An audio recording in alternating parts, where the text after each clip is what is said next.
నా పేరు సూర్యాదిగూడలో ఉంటారు.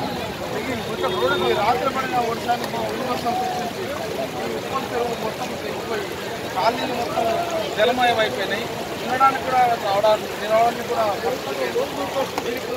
ఈ పరిస్థితి రావడానికి కారణం మొదటి నుంచి కూడా ఈ ఏరియాను గవర్నమెంట్ పట్టించుకోకపోవడము, ఈ ఉప్పల్ చెరువు నుంచి ఉప్పల్ రింగ్ తర్వాత ఏసం చేయడం నుంచి ఉప్పల్ శ్రీగాడి కూడా దాకా ప్రతిరోజు ఈరోజు అని కాదు, ఈరోజు అయితే అక్కడ మొత్తం పన్నైన కంపెనీలో పోవడానికి వస్తారు. కానీ ప్రతిరోజు ఇంతమంది టీచర్లు వస్తుంటారు. ఈ రోజులో ఏం ఇస్తున్నారో అట్లా నిర్మాణం చేస్తే తప్ప ప్రజలకు సౌకర్యంగా లేదు. కొన్ని లక్షల మంది జనం ఈ రోడ్లో పోతుంటారు. ఎవరున్నారు ఈ రోడ్లు ఈ విధంగా ఉంది అంటే మరి మాత్రమే అర్థంలాగా పట్టిపోయి అర్థంలాగా ఉంటే మరి ఈ పరిస్థితి సాధారణ జనాల పరిస్థితి మామూలు జనం వచ్చే రోడ్లు పోవాలి. వాళ్ళు పోతేనే ఉపయోగిస్తారు. ఈరోజు మరి ఎట్లా పరిస్థితి చెప్పండి. దీనికి కారణం ఈ చెరువును ఏదో ఒకటి చేయాలి.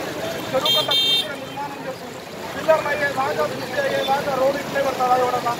మొత్తం 5-3 పడుతుంది. 3.5 చచ్చిపోతారు. మనుషులు చచ్చిపోతాను నచ్చిపోయినాక చేస్తామంటారా? ఇది కరెక్ట్ పద్ధతి కాదు. ఇది కంప్లీట్గా దీన్ని ఒక నియంత్రణ ప్రకారంగా చేయాల్సిందే. నిర్మాణం చేయాల్సిందే. ప్రజలకు న్యాయం చేయాల్సిందే.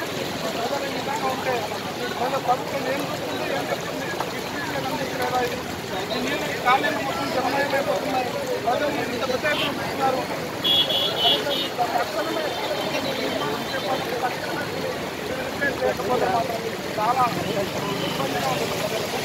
గవర్నమెంట్ చెప్పేది ఏం లేదు. పూర్తి స్థాయిలో 3 నెలలు అయిపోయింది. పిల్లలు ఎప్పుడైతే మొదలైందో కొంచెం రోడ్డు లేవు. ఏ నాట్లు పడుతున్న మాత్రం ఉప్పలిలో నుంచి శ్రీకాకుళం కూడా ఈ చెరువు కట్ట వరకు మినిమం 40 నిమిషాలు పడుతుంది. కొంచెం పడుతుంది. అది